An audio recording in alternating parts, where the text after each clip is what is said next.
Hello, everyone. I hope you all had a really interesting morning, and it was very informative and productive. It is my esteemed pleasure to be able to introduce our keynote this afternoon, Olivier Grisel.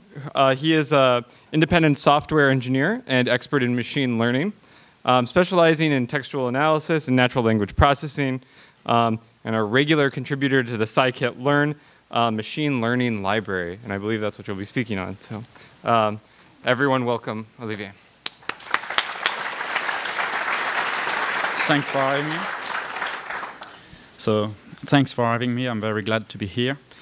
So today I'm going to speak about trends in machine learning and how the SciPy community is involved in this research by reproducing the main results or even sometimes finding new results using Python. So the outline of this talk would be in three parts. First, we will see the main concept of machine learning through the lens of the scikit-learn project, where we consider most of the machine learning algorithm as kind of black box models. And then we will see how to open this black box with a new way to do data analytics and statistical inference, which is called probabilistic programming, and in particular is implemented in Python using PyMC.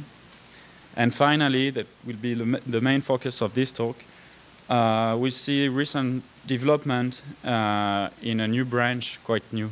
It's quite old, but it's being changed quite a bit recently, which is called deep learning. And in Python, you can use Pylon2 and Theano as main building blocks to dive into this domain. So first, machine learning, you've seen introductions this morning, so I won't go into a lot of detail, but you can think about machine learning as a way to build executable data summary. So in scikit-learn, the way we do it is we consider it a black box piece of code that takes data as an input, do some kind of magic, and output the most likely predictions for the future data based on what it has seen in the past. So in particular, the general data flow when you're working with machine learning is to try and gather a data set of annotated text document or pictures or sounds or whatever raw document or raw pieces of items of data you can collect in your experiment. So we call them samples. And you need to hand label those samples to attribute them, for instance, a class. For instance, if it's a positive or negative sample for your experiment. The first step to do is to actually extract a numerical representation of this raw data, to extract what we call features, and to put them into vectors. And when you have many vectors, you have a matrix of data, basically. Once you have this matrix of data and labels, you can run a machine learning algorithm. And most of the machine learning algorithms, they are quite generic, and they can accept any kind of data as long as it's formatted this way. And this algorithm will be able to output a summary of what they've learned in this data as a predictive model. This predictive model will be able to take the same kind of features extracted for new documents or new samples that weren't present in the training set and output the most likely expected label for this new data. So this is called supervised machine learning because sometimes we want just to do exploration without doing prediction, but we will focus on supervised machine learning for now. So in scikit-learn, we say that we are a black box library because most of the classes in scikit-learn, the estimators in scikit-learn that are able to process data, implement the same API.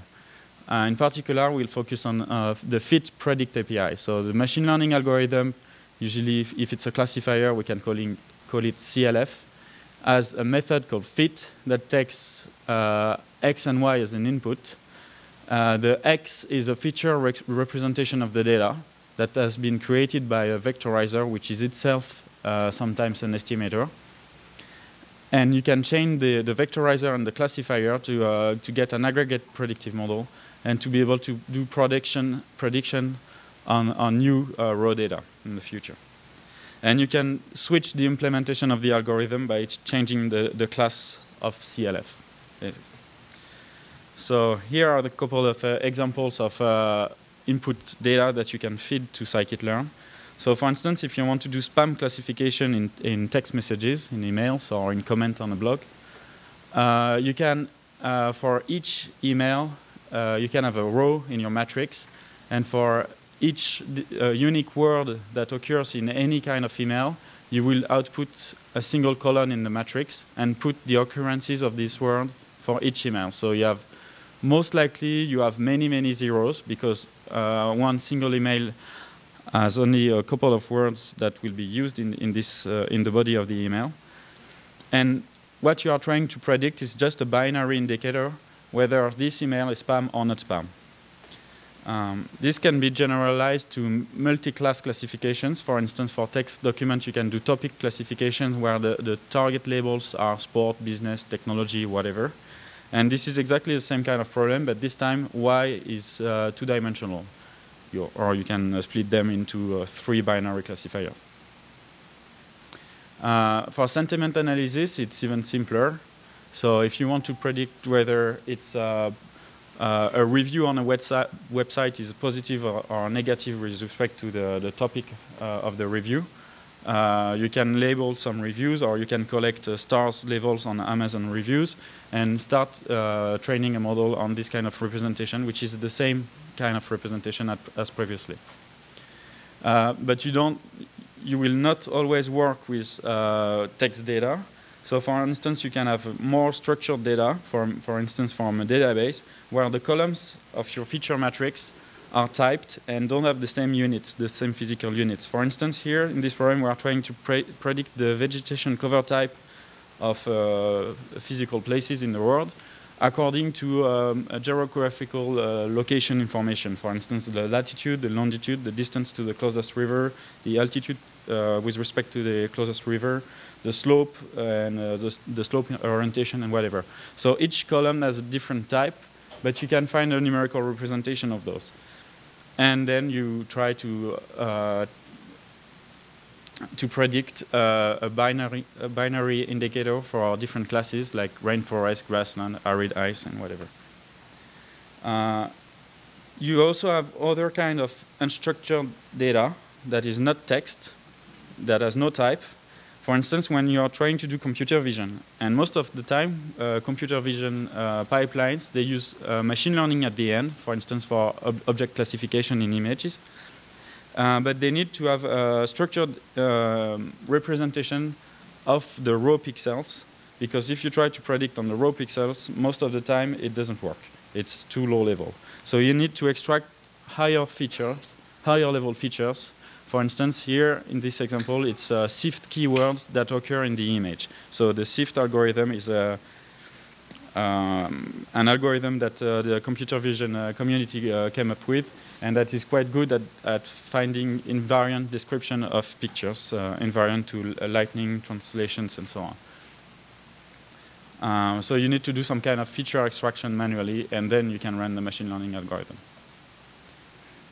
There are many more applications of machine learning. The most common applications nowadays are to sell products to people based on their past purchase behaviors, or to place advertisement on web pages and to do real-time bidding to get the most likely ad, the most relevant ad at the right position to increase the click-through rate. Or you can also do fraud detection. So those are the typical industry applications of machine learning. Of course, it's also used in science just to understand the data. There is also another branch of machine learning, which is called unsupervised machine learning, where you don't have labels on your data, but you're still building a predictive model or some kind of statistical model that takes the numerical representation of the data as an input. And now, instead of trying to predict the data, to predict a label, it tries to find some structure in the data, or tries to find a better representation, more compressed representation of the data that is either useful for people looking at the data to understand what's happening in there, or as an intermediate representation in a supervised machine learning algorithm. So the first step for another algorithm.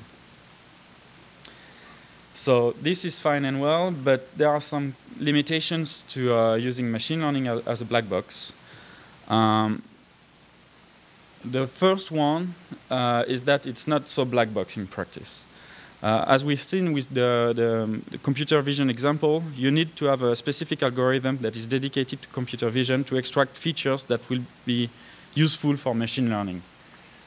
So this kind of feature extraction is very, very domain specific. And furthermore, you need sometimes to use normalization or transformation of the data, additional transformation of the data.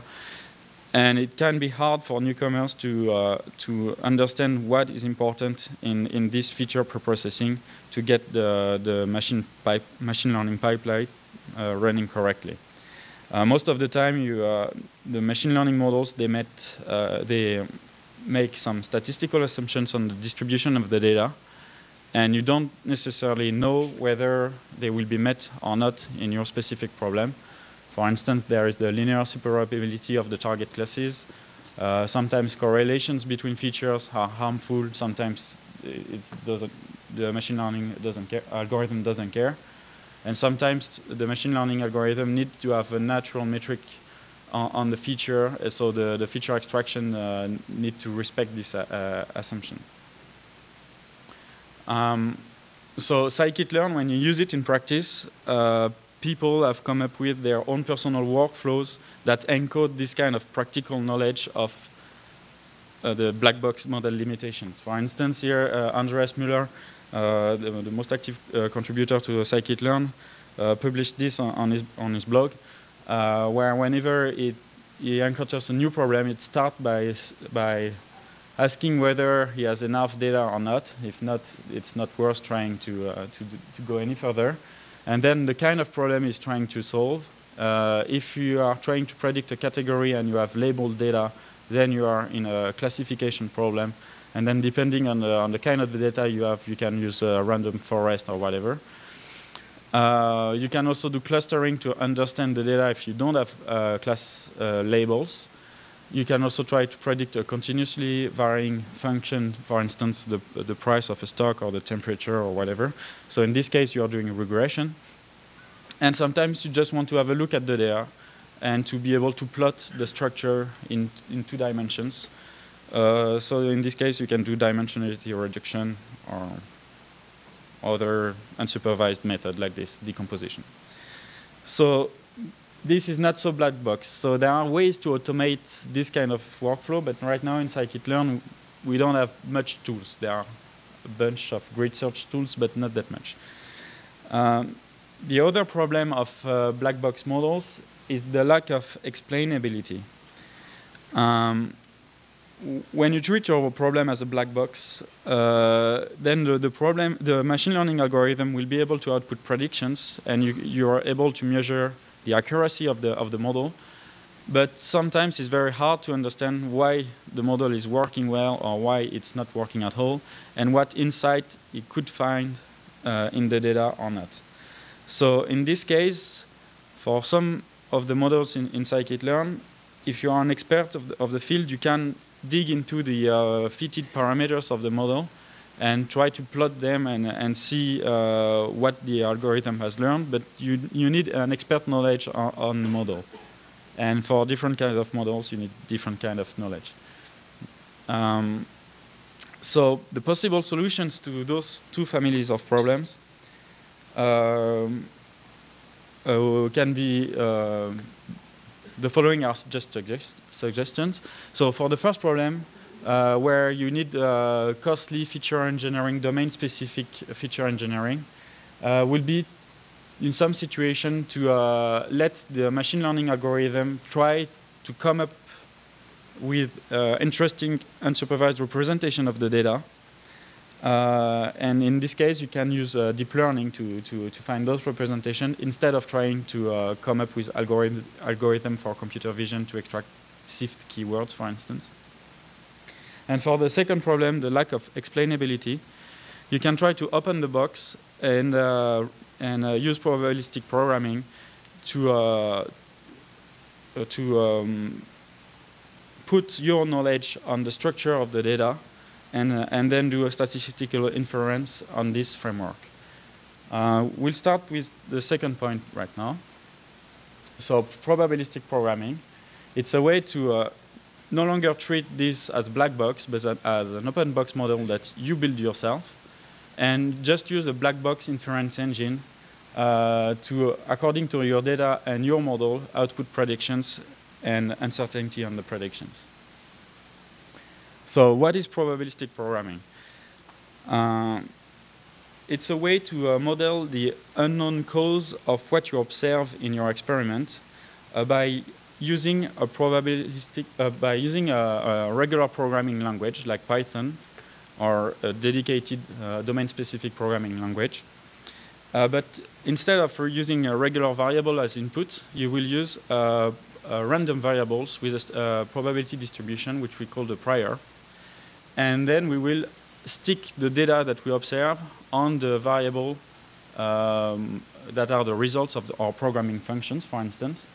And we will use the Bayesian inference to invert the relationship and to invert the execution of the program to come up with the best explanations for your answers, for your observed variables. And not only find the best explanations, but find the distribution of the best explanations. And so you can model the uncertainty of your inference as well at the same time. So it's using the Bayesian inference formula. So you have the data that you collected on your experiment. You make some hypothesis on the unknown causes that caused the data, that generated the data, plus the program that generated the data from those causes. And by measuring, the program basically defines the likelihood function between the two. And by putting priors on the uncertainty on the cause, you can use this formula to invert the inference, and from the statistical distribution of the data, find the statistical distribution of the possible causes, the latent variables. So there are generic inference engines to do this. The best known is called Monte Carlo Markov chains, where basically you start from a random point, or sometimes you can do better. You can sample from your data and move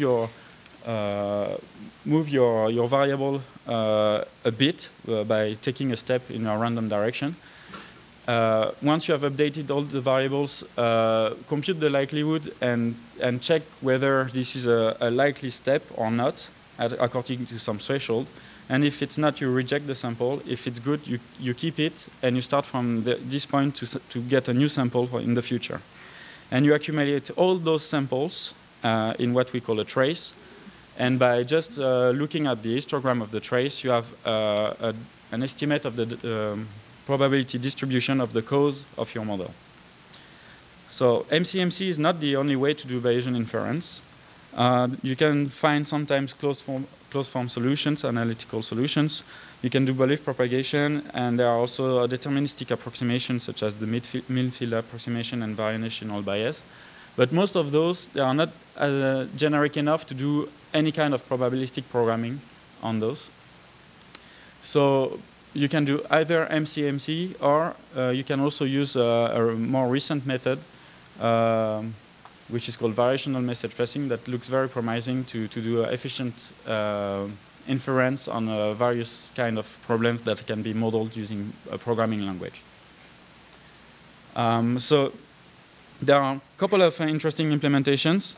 Let's say the reference state-of-the-art implementation right now for probabilistic programming is written in C++. It's called Stan. It has OR bindings, but some of the very interesting part of Stan has also been replicated in the PyMC library using NumPy and Theano to compile the inference engine as a compiled code, and to be very fast using the latest algorithm. And there is also an implementation of variational message passing which is provided by Microsoft as part of the Infer.net library, which apparently is very scalable, but you need .NET. And this afternoon there will be a talk about Infer.py, which is a way to access the Infer.net inference engines from Python and do probabilistic programming this way too. So why probabilistic programming is so hot?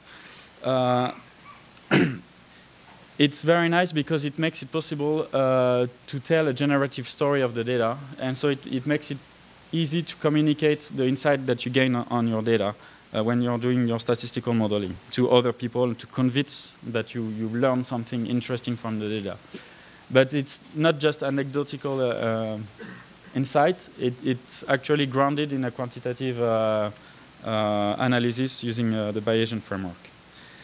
Furthermore, you don't need to re-implement the inference engine because you can reuse existing inference engines, for instance, MCMC.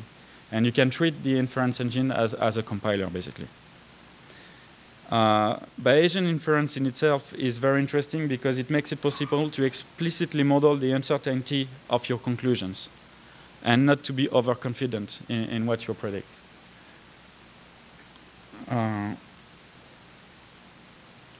So there are still issues.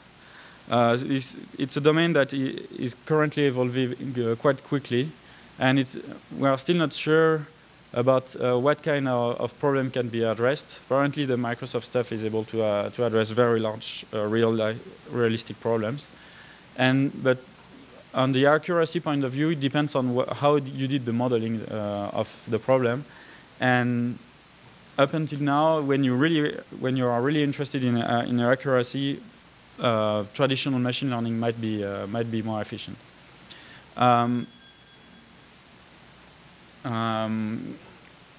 There are other problems. The most important one is that the practitioner who wants to use this needs to know how to build the statistical model. So you need to learn how to do good modeling of the data and how to choose your priors and so on. So it's quite an old idea, but it has been in the past few years there have been a couple of new algorithms that makes it much more practical than it used to be. So this is why there is a new DARPA program to fund research on probabilistic programming and to make it more like a more mainstream tool for data scientists or data analysts. If you want to learn about probabilistic programming, there are a couple of good references, and there is the book Probabilistic Programming and Bayesian Method for Hackers that was referenced this morning. That is very nice because it's a set of IPython notebooks on GitHub that use PyMC, and it's very clear to get started, and there are a couple of other good references. I'll put the slide online. So the second part of this talk is about deep learning and how deep learning can potentially help us with feature engineering and make machine learning a more generic tool that can be applied in a larger variety of domains without having to know much how to encode the data.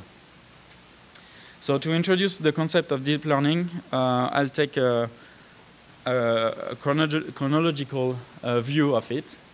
And we start with in the 50s and late 50s and early 60s with the Perceptron algorithm. So the Perceptron algorithm was a tentative to model a single neuron, how a single neuron works in the brain. It takes a bunch of inputs, activations, that can be the original data, and do a dot product of some weight times the input, and apply a nonlinear activation function on the result, and you get the output of this. And Perceptron is interesting because we were able to find a way to update the weights here to optimize the relationship between the input and the output, and to be able to predict the output on future cases. So the way the perceptron algorithm works is that at the beginning it takes a random decision function, which is most likely to be false, and it will take each individual samples from your data set into consideration once at a time and measure whether or not it's classified by this linear boundary. So it takes this one and it sees that it's on the wrong side. So it moves the decision boundary a bit in a direction that fixes the problem. It considers another one, and this guy here is correct, so it doesn't change the decision boundary. Then this guy is wrong, so we change a bit again. And then we consider the other, and we see that we don't need to change anymore, so the algorithm has converged. So this is a way to learn a single neuron for a single neural network, basically. The problem is that the perceptron algorithm is not able to solve nonlinear classification tasks. For instance, the XOR problem, where you have this kind of layout of a Boolean variable in 2 dimensions, you need at least 2 linear decision boundaries to be able to correctly classify this model. So the perceptron will never be able to do this.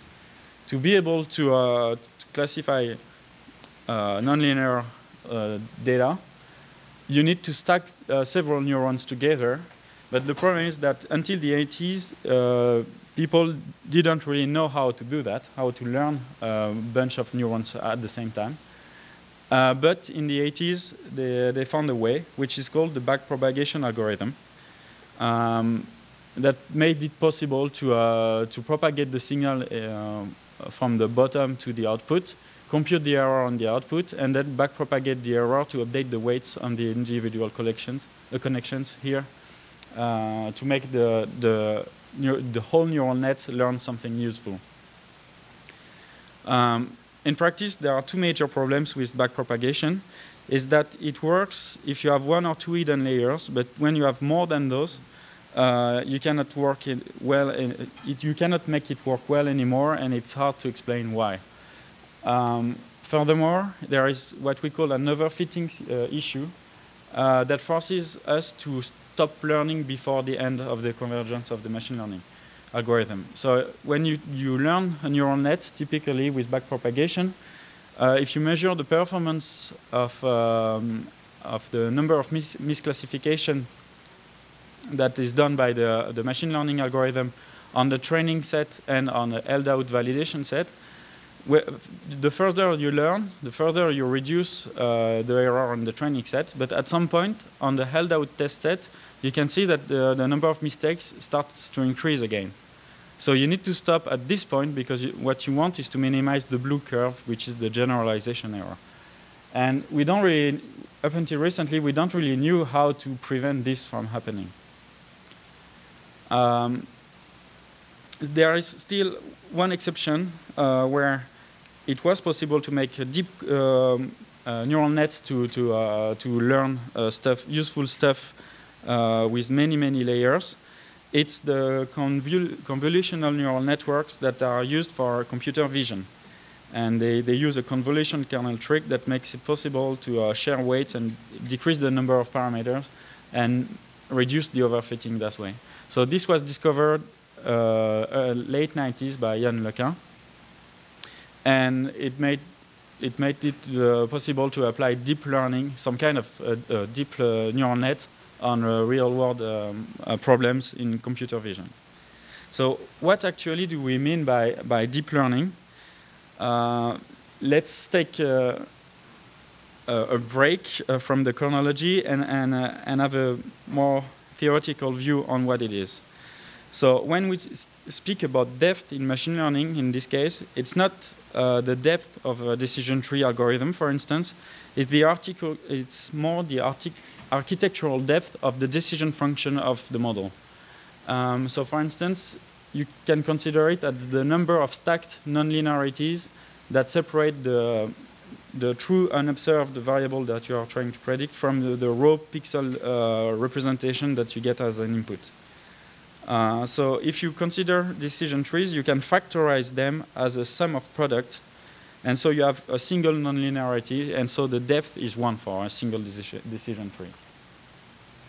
So if we want to express the existing machine learning algorithm for people familiar with them, in this framework, you can say that all the linear models like Perceptron, linear support vector machine, logistic regression, or multinomial naive Bayes, they are depth 0.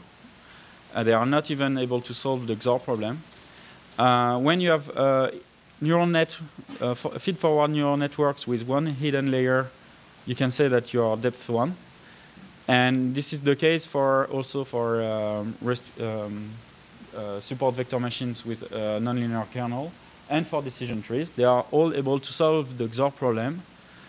But there are also models that are able to solve more complicated model in a compact manner. And those are neural networks with many hidden layers or ensembles of trees. Those are depth 2 models. So depth 0 is the ability to separate linearly separable data. Depth 1 is the ability to solve the XOR problem. And more than depth 2 is the ability to solve generalization of the XOR problems in an efficient manner without wasting too many parameters in the model. I will skip that. So it's really a matter of being able to find a very compact representation of the data and the variations of the hidden cause in the data. So let's go back to the chronology. So we had this overfitting issue for the generic neural nets. And so in the 90s and early 2000s, the machine learning community started to move away from neural nets for solving general problems. And support vector machines were very popular because they are, as compared to neural nets, they have less hyperparameters to tune, and you can get decent results on many tasks with them, assuming that you have a good feature representation and you are able to pre-process your data correctly. Then, a bit more recently, random forest and boosted ensembles of decision trees were able to beat the accuracy of support vector machines as long as you have enough labeled data and enough CPU time. Because if you remember, the fact that those models are ensembles of small models, they are stacking an additional nonlinear decision function in the aggregate decision function. So they are able to compactly better represent the decision function. So they are able to generalize a bit better than support vector machines on some problems. So recently, the majority of Kaggle competition winners, they used ensemble models, and most of the time ensemble of trees. But in 2006, Geoffrey Hinton from the University of Toronto, so the same guy who was part of the team of researcher who came up for the backpropagation algorithm from the 80s, was able to find a new way to train deep architectures and to reduce the overfitting issue. So the way he did it was to by stacking models, and between each layer try to locally train those two layers together by optimizing a reconstruction objective, and then transfer the data into the intermediate representation and iterate again. So we say that we are doing unsupervised pre-training this way, and then at the end we use the labels to fine-tune the whole architecture. So in details, we have the input data. We train restricted Boltzmann machines on the input data to try to reconstruct the original input space by computing an intermediate representation here. And then we try to train another RBM that will re-encode the intermediate representation that has been learned by the first layer, and so on. And at the end, we add the labels here, and we use backpropagation here to fine-tune the whole architecture. And this way of doing it made it possible to initialize the weights of the deep architecture in a way that it was able to converge to a global optimum of the objective function. and was better at generalizing on difficult problems.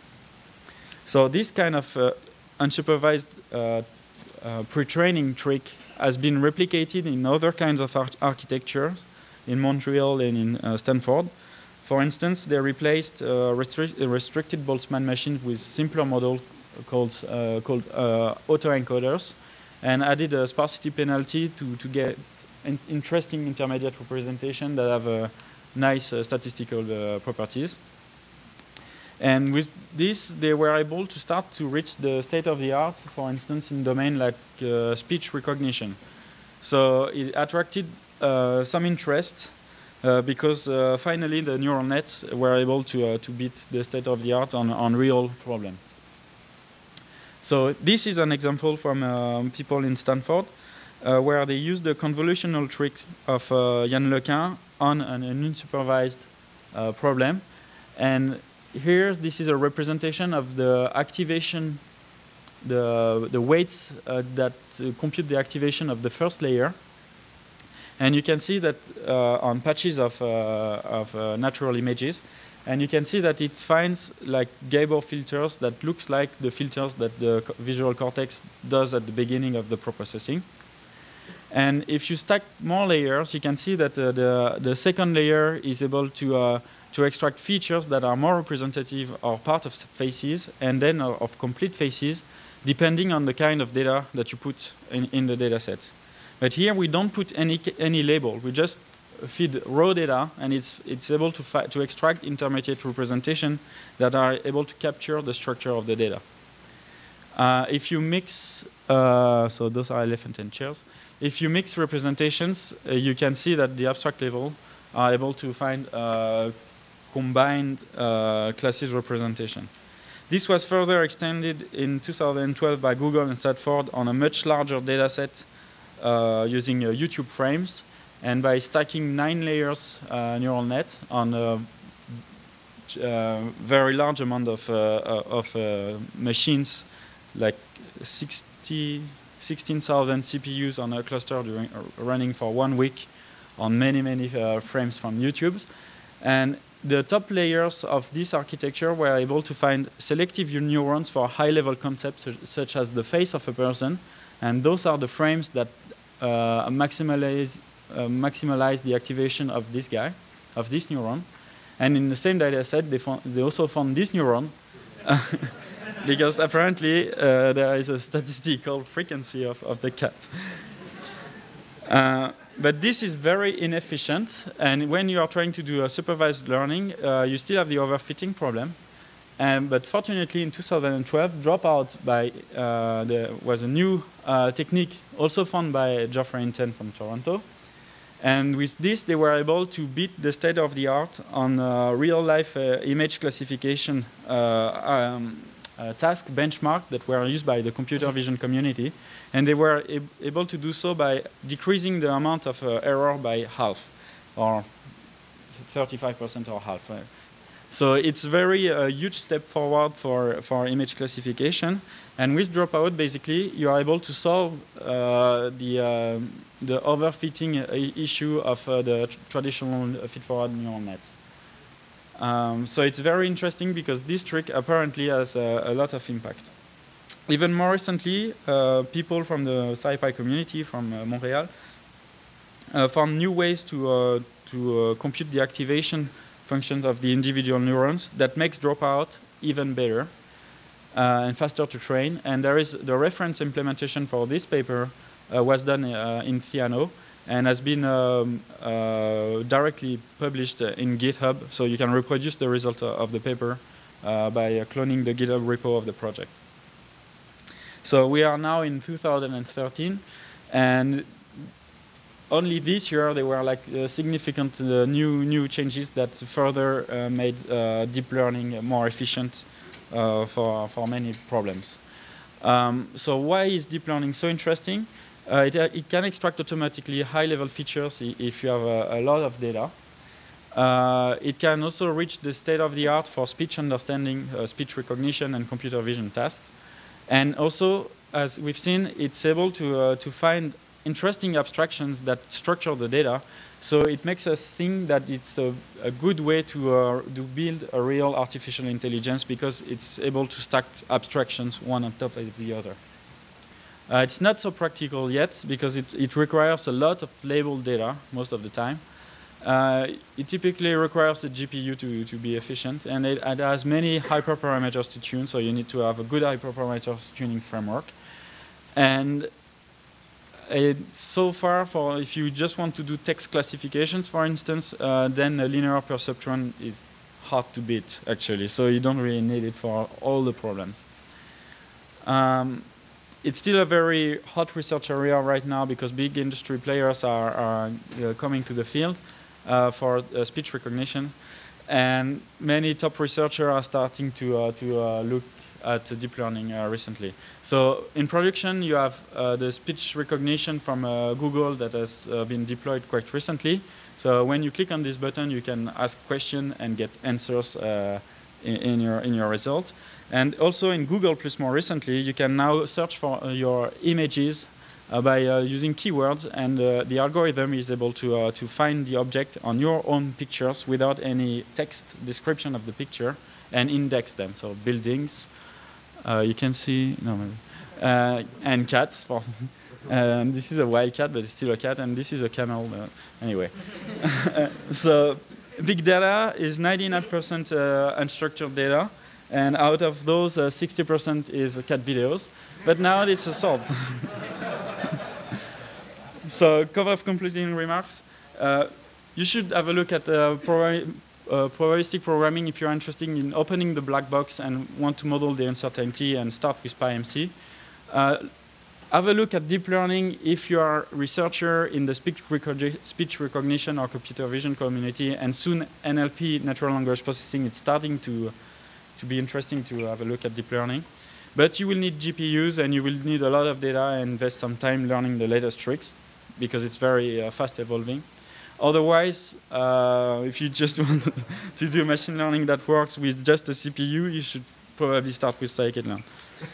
Okay, so thanks very much. I'll put the slide online.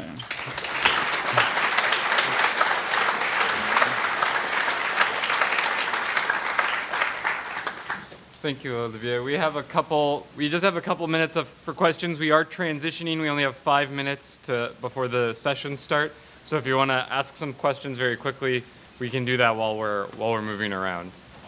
Please.